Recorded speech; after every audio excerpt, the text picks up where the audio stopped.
भगवान की।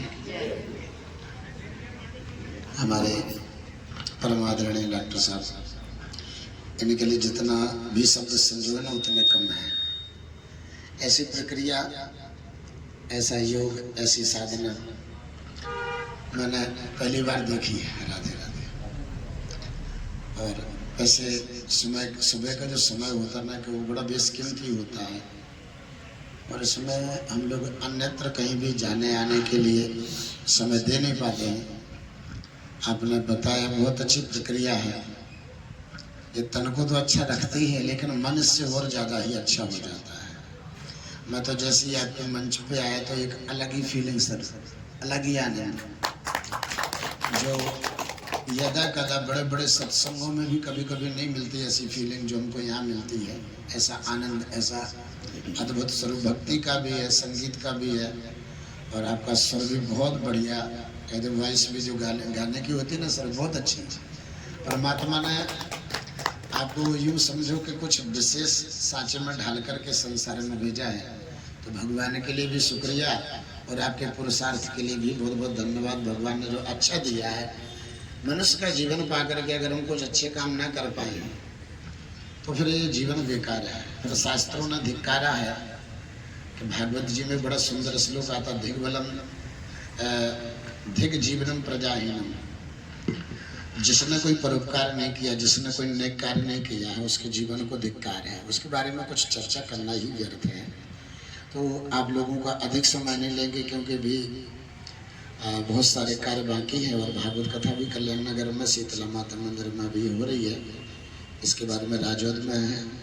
21 तारीख को राजौद की पूरी करके 22 को शेड्यूल जाना है। वहाँ पे 23 को पहुँचेंगे। 24 से वहाँ कथा कार्यक्रम तो 23 से प्रारंभ हो जाएगा। तो वो तो चलते रहते हैं। जो मेन हमारा विषय है उस पर हम आते हैं। आप सबको एक बार हृदय की गहराइयों से कोटि कोटि प्रणाम। आपके पुरुषार्थ, आपकी सेवा, आपके सुमिरन, आपका प्रयास, आपका अभ्यास सब आदरणीय है। प्रेम से बोलो राधे राधे। एक बार मैं अपना छोटा सा परिचय दे दूँ आप लोगों को। मेरा पैतृक जो जन्मभूमि है वो हमारी छतरपुर बागेश्वर धाम के पास की है, और बाल्यकाल से मैं 8वीं पास करके संस्कृत के अध्ययन के हेतु हम वृंदावन आए थे। वृंदावन में गुरु महाराज ने आश्रम भी दिया, लेकिन आश्रम को हमने स्वीकार भी किया, पर हमारे माता पिता ने मना किया कि संन्यास नहीं लेना है, अपने गृहस्थ ही संन्यास का आनंद लो। तो फिर विवाह किए। विवाह करने के बाद कर्म क्षेत्र में भ्रमण करते करते 2005 में मैं रतलाम सबसे पहले आया, और आने के बाद धीरे धीरे फिर रतलाम की कुछ चीज़ें ऐसी हैं कि जो एक बार यहाँ पे आ जाओ वापस कहीं जाता नहीं है। ऐसी ईश्वर की कृपा इस धरती को। तो धीरे धीरे आते आते 2014 से मैं कंटिन्यू यहाँ पे हो गया। वृंदावन में भी है भगवान के दया से, छतरपुर में भी है। आप कभी भी बागेश्वर जाएं तो आप सूचना दे दें तो आपकी सब व्यवस्था भगवान की दया से वहाँ पे हो जाएगी। आपको कहीं कोई भटकने की या कहीं भी जगह ढूंढने की जरूरत नहीं है। तो अभी हमारा बहुत साल से एक नियम है कि कहीं ना कहीं तीर्थ क्षेत्र में जा कर के जनता जनार्दन की भगवान के दर्शन करवाना, भगवान की कथा सुनाना, और कुछ संतों की सेवा। जैसे ये भी सेवा ही है जो हमारे आदरणीय आपकी कर रहे हैं। ये भी बहुत बड़ी सेवा है। सेवा के बहुत रूप हैं, हम गिनना भूल जाते हैं। बहुत रूप है सेवा के। तो एक छोटा सा प्रयास हम भी करते हैं। तो हमने 2 बार बद्रीनाथ में कथा की, 2 बार हरिद्वार में किए हैं, नैमिषारण्य सुब्रताल में हो गई है। अभी हम 31 मई से 6 जून द्वारिकापुरी में भी करके आए हैं। और पहले हमको अमरकंटक में प्लान था, लेकिन अमरकंटक का थोड़ा सा आगे देखेंगे फिर कभी। तो अभी जगन्नाथपुरी में भागवत कथा का प्रयास किया है, और उसमें हम लोग भी लगे हुए हैं। हमारे पास कोई व्यक्तिगत समिति नहीं, हम टोटल काम जो भी करते भगवती को आगे करते, खुद उसको अपने हाथ में लेके करते हैं, भगवान को आगे करते हैं। क्योंकि जैसा अर्जुन ने किया गीता में, महाभारत में, जब भगवान ने अर्जुन ने श्री कृष्ण को आगे कर दिया, स्वयं पीछे जाके बैठ गए। भगवान के इशारे पर ही वो बाण चलाते, बाकी नहीं चलाते हैं। जो काम करना ठाकुर जी की प्रेरणा से करना।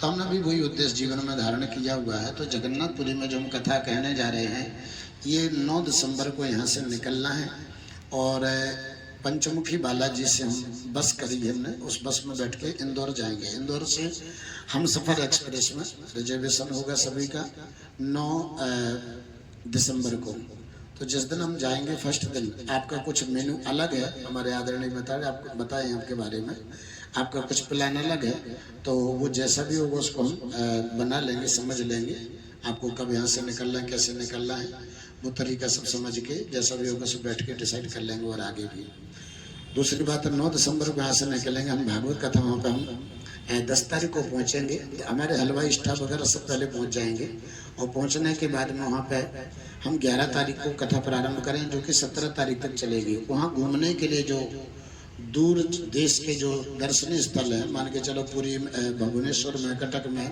या अन्य किसी डिस्ट्रिक्ट में जो भी दर्शनीय स्थल है 100-200 किलोमीटर के जो हमारे परिचय में लिखे हुए हैं, वो दर्शन आपको रिजर्व बस के द्वारा कराए जाएंगे। उसमें आपको कोई भी चार्ज वगैरह नहीं देना है।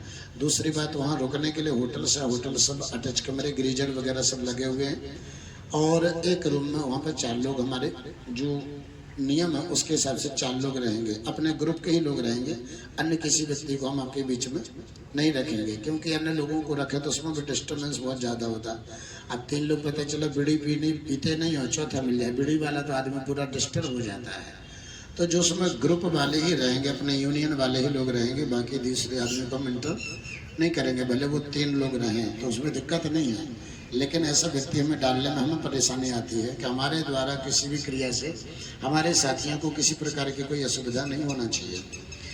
उसके अतिरिक्त फिर वहाँ पे 7 दिन कथा होगी। जो सुबह का मेनू रहेगा आपके रूम में, जैसे कोई व्यक्ति चाय लेता, कॉफ़ी लेता, फीकी चाय लेता है, बहुत से लोग सर जो है ना कि लेमन टी पीते हैं, तो लेमन टी के लिए जो ब्लैक टी तो हम बना देंगे। नींबू आपको कितना डालना है, कोई आधा लेता, कोई ज़्यादा लेता, कैसी का होता है, तो हम उसके लिए किसी न किसी व्यक्ति को ऐसा रख लेंगे। भाई आप सुबह की जो लेमन टी वगैरह जो पीते हैं या ग्रीन टी पीते हैं, मैं खुद ही ग्रीन टी पीता हूँ, चाय कॉफ़ी मैं खुद भी नहीं पीता हूँ, तो इसके लिए भी नहीं होगा। तो जैसा किसी का स्वाद क्या 19-21 कुछ ऊंचा नीचा होता है, कोई ज़्यादा नींबू लेता कोई, तो वो सुविधा फिर एक अलग करेंगे।